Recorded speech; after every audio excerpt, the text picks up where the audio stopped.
Hi అండి, అందరూ ఎలా ఉన్నారు? మా బుడ్డోడిని తీసుకొని ఎక్కడికి వెళ్ళిపోతున్నాను అనుకుంటున్నారా?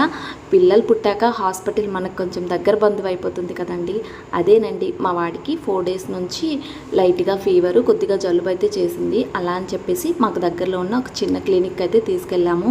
4 డేస్ నుంచి ఫీవర్ వచ్చినా తీసుకెళ్ళట్లేదా అని అనుకోవచ్చు. పిల్లలు ఇంట్లో మాత్రం మినీ మెడికల్ షాపే ఉంటుంది కదండి.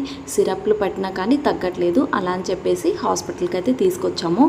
ఏమీ కాదు, లైట్గా క్లైమేట్ చేంజ్ అయింది కదా అని చెప్పేసి మందులు అయితే రాసిచ్చారు. మందులు కొనుక్కొని బయటకైతే వచ్చేసామండి. ఇంట్లో ఎలానో కూరగాయలు లేవు కదా అని చెప్పేసి ఎలానో బయటకు వచ్చామని చెప్పి కూరగాయల మార్కెట్కి అయితే వచ్చామండి. మాకు దగ్గరలో ఉన్న కూరగాయల మార్కెట్ ఇదేనమాట. ఎప్పుడు కాయగూరలు కావాలన్నా ఇక్కడికి వచ్చి తీసుకుంటాము.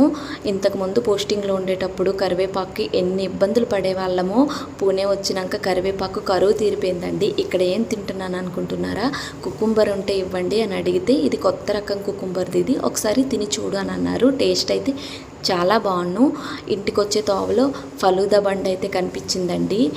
వెళ్ళిన తర్వాత ఫలూదా తినకుండా ఎలా ఉంటాము, ఎప్పుడు ఫలూదా అని చెప్పేసి మలై రబడీ అయితే తీసుకున్నాము. చాలా బాగున్నాను టేస్ట్ అయితే. బయటకు వచ్చి ఏమీ తినకుండా ఇంటికి వెళ్తే ఏం బాగుంటుంది చెప్పండి. ఇక్కడ మా వాడు తినాల్సిన తప్ప అన్నీ తింటాడండి. ఇదేనమాట షార్ట్ వీడియో. ప్లీజ్ సబ్స్క్రైబ్ చేసుకోవచ్చు కదా. బాయ్.